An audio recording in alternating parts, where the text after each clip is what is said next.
और एक बार शिव पार्वती जी ने एक निर्णय लिया। पार्वती जी बोली बहुत दिन हो गए पर्वत पर बैठे हुए, चलो एक बार ब्रह्मांड में पूरी धरती पर भ्रमण करके आते हैं। और यह निर्णय करने के बाद शिव पार्वती ने भेष बदला और पृथ्वी पर भ्रमण करने आ गए। तो जब भ्रमण कर रहे थे तो पार्वती जी ने एक बात कही कि देखिए स्वामी, देखिए ये जो वृद्ध महिला और पुरुष जा रहे हैं ये देखने में बड़े गरीब लग रहे हैं और ये बार बार आपकी आराधना कर रहे हैं, बार बार बोलते आ रहे ओम नमः शिवाय, ओम नमः शिवाय, ओम नमः शिवाय, ओम नमः शिवाय।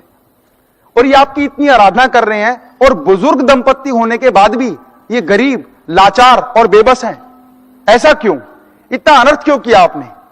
मुझे ऐसा लगता है कि शिव महाराज आपको इन्हें समृद्ध बना देना चाहिए, इनको धन दौलत शौहरत सब कुछ देना चाहिए।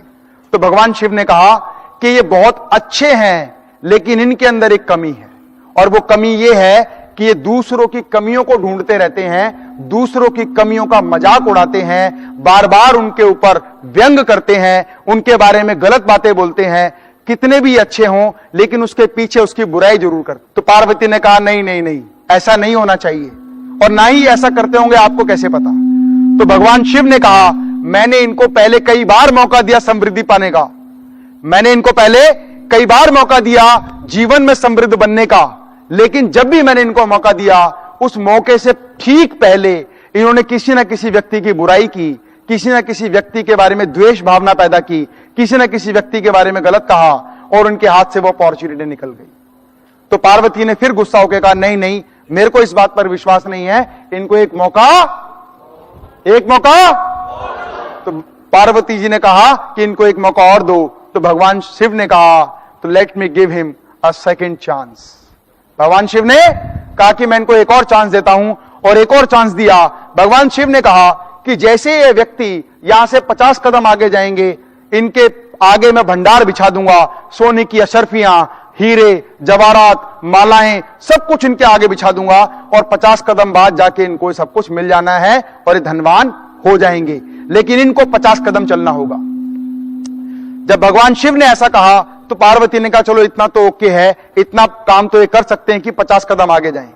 और जैसे ही वो भगवान शिव ने 50 कदम बाद उनके पास सारा सब कुछ धन दौलत अशर्फियां, सोने हीरे जवाहरात सब बिछा दिए, ठीक उसी समय पर एक अंधा कपल उनके सामने से गुजरा। वाइफ भी अंधी थी, हस्बैंड भी अंधा था, वो दोनों वहां से गुजरे। तो उसकी वाइफ, वो जो वृद्ध थे, अच्छे व्यक्ति थे, उन्होंने देखा और उनका मजाक उड़ाया। अरे देखो देखो, हस्बैंड भी अंधा है और वाइफ भी अंधी है। अरे जब दोनों ही अंधे थे तो जरूरी शादी करना, एक तो आंख वाले से कर लेता ताकि एक दूसरे का ध्यान रखा जाता।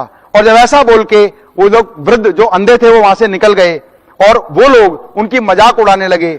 मजाक उड़ाते उड़ाते उसकी वाइफ के मन में एक मजाक आया, अरे जरा एक काम करते हैं, हम भी जरा चेक करें अंधे अगर होते हैं तो चलने में कैसा मजा आता है। कहता हाँ हाँ चलो अंधों की आज एक्टिंग करते हैं। हस्बैंड भी कहता है यार तू अकेली क्यों बन रही है, वो तो दोनों थे ना, चल मैं भी अंधे की एक बार प्रैक्टिस करके देखता हूं। तो वो दोनों आंख बंद करते हैं। कहता देख लो अंधों के साथ ऐसे ही तो सालों को ठोकर लगती ही लगती है। वो पैर से हटाते हैं और आगे जाते हैं, और पैर से हटाते हैं और आगे जाते हैं, और पैर से हटाते हैं, और हंसते हंसते जाते हैं, उनकी मजाक उड़ाते हुए जाते हैं, और 50 कदम पार करने के बाद आगे निकल जाते हैं और आंखें खोल के कहते हैं अच्छा देखा अंधों को कितनी प्रॉब्लम होती है, लेकिन इनके साथ ऐसा ही होना चाहिए। ऐसा बोल के वो अपने घर चले जाते हैं। तो भगवान शिव कहते हैं देखा मैंने कहा था ना, इनको मैंने एक बार नहीं मैंने कई बार मौका दिया है, लेकिन इनके अंदर क्या कमी है कि दूसरों की कमियां देखते हैं, उनकी मजाक उड़ाते हैं। और ऐसा कभी नहीं होना चाहिए, ऐसा कभी नहीं होना चाहिए। फ्रेंड्स ध्यान रखिएगा, जो व्यक्ति अच्छा है या बुरा इस बात से इतना फर्क नहीं पड़ता, क्योंकि अच्छा और बुरा आप अपने लिए हो सकते हैं, लेकिन यदि आप दूसरे व्यक्तियों के लिए हमेशा सकारात्मक होते हैं, हेल्पफुल होते हैं, उनकी कमियों पर ध्यान ना देते हुए उनकी अच्छाइयों पर ध्यान देते हैं, तो जीवन में सफलता के चांसेस कई गुना ज्यादा होते हैं।